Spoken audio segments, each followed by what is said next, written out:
भगवत दर्शन का मूल्य है लौल्य, भगवत दर्शन की व्याकुलता जगह है, व्याकुलता जगाने का साधन है। सबसे पहले आहार शुद्धि करे, पवित्र आहार ले, अपवित्र आहार न ले। पवित्र आहार वेद लक्षणा पूज्या गो माता ही हमें दे सकती हैं। शास्त्री जी, आहार भी पवित्र होना चाहिए, आहार को जुटाने का जो तरीका है वो भी पवित्र होना चाहिए। समझ रहे कि नहीं?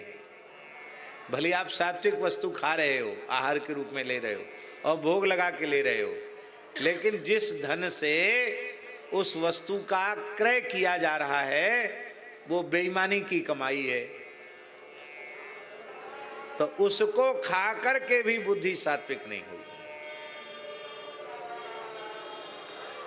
इसीलिए महात्माओं के लिए मधुकरी वृत्ति सबसे श्रेष्ठ कही गई। मधुकर भौरा थोड़ा थोड़ा लेता, उसमें दोष नहीं रहता है, एक एक टुकड़ा, एक एक टुकड़ा बस, जितने में पेट भर जाए उतना बहुत है।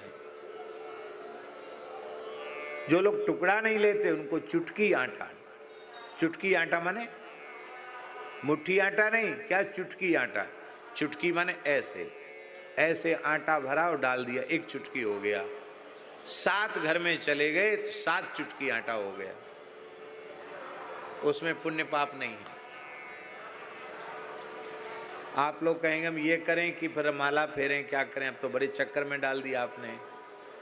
उसके लिए संतों के यहाँ प्राचीन परंपरा है कि जो कुछ भगवती इच्छा से आकाश वृत्ति से जो आ जाता है अन्न आदि, वह अन्न भगवान को भोग लगाया जाता है, और जब हम शरीर से सेवा कर देते हैं तो फिर वो अन्न पच जाता है। इसलिए पुराने संतों की परंपरा रही है, हम लोग तो वैसे नहीं हैं, पुराने संतों की परंपरा रही है कि वे बिना कैंकर्य के कहीं प्रसाद नहीं पाते थे। पहले सेवा करेंगे तब प्रसाद। माने हमारे यहाँ पुराने महाराज जी बताते थे, पुराना कायदा संतों का ये था, साधु किसी स्थान में आसन धरने के लिए गया, ठाकुर जी को दंडोत किया, महंत जी को दंडोत किया, महाराज कहाँ से पधारे? बोले अयोध्या जी से आए हैं। अच्छा, क्या गया है? बोले कुछ दिन यहाँ वृंदावन रहना चाहते हैं। बहुत अच्छी बात है, जाओ भैया आसन लगवाओ इनका, महात्मा जी का। संत निवास में आसन लग गया। वो फिर पूछते थे, महाराज जी कोई सेवा? अभी तो गुरु भाई आप आए हैं, रहिए। दूसरे दिन फिर पूछते कोई सेवा? ध्यान से सुने, आरती स्तुति में खड़ा होना सेवा नहीं है, पंचायती सेवा में उपस्थित होना सेवा नहीं है। आपकी स्वतंत्र क्या सेवा है? कोई न कोई एक भगवान का कैंकर्य मिलना चाहिए। तो 2 दिन पूछता साधु, तीसरे दिन महंत जी कहते कि आप प्रेम से रहो, प्रसाद पाओ, भजन करो, सेवा नहीं है। तो इसका अर्थ क्या होता था समझते हैं? इसका अर्थ होता था कि अब आज्ञा हो गई है महंत जी की आसन उठाने की, तो साधु तुरंत आसन वासन बांधता और से ताराम कह के चल पड़े। क्यों? बोले 2 दिन तो हो गए, 2 दिन तो अतिथि रहे, अब तीसरे दिन भी यदि सेवा नहीं है, इसका मतलब है आपकी आज्ञा हो गई है, अब हम यहाँ नहीं रहेंगे। सेवा से माने आहार भगवत प्रसाद ही ग्रहण करे और शरीर से सेवा करे, पहला साधन।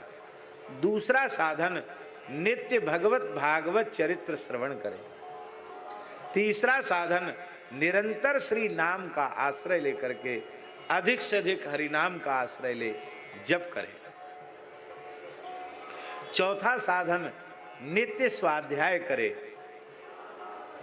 गीता भागवत रामायण सब करने का समय नहीं है तो एक एक ग्रंथ ले ले, कभी गीता जी, कभी श्रीमद् भागवत जी, कभी श्री भक्तमाल जी, कभी श्री चैतन्य चरितामृत, कोई न कोई एक ग्रंथ ले ले और उसका नित्य स्वाध्याय करे। थोड़ा देर, भले आधा घंटा करे पर स्वाध्याय करे। नित्य स्वाध्याय करे, नित्य कथा सुने, नित्य स्वाध्याय करे। ऐसा यदि कोई करे भगवत कृपा से। और दूसरी बात, अंतिम बात, पांचवी बात, वो ये है कि भागवत अपराध से बचने का प्रयास करे।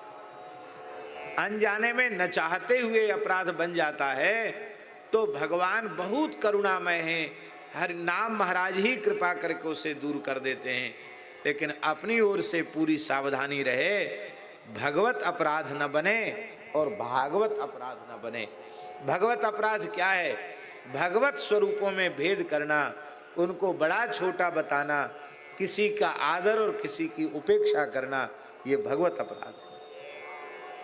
भागवत अपराध है रामकृष्ण नारायण के उपासक भक्तों में भेद करना, ये भागवत अपराध है। श्री रामकृष्ण नारायण जब एक हैं, वही हमारे श्री ठाकुर जी जब उनका मन होता है तो धनुष्वाण धारण कर लेते हैं, जब उनका मन होता है तो वो मुरली ले लेते हैं, जब उनका मन होता है तो मथुरा लीला द्वारिका लीला में शंख चक्र गदा पद्म धारण कर लेते हैं।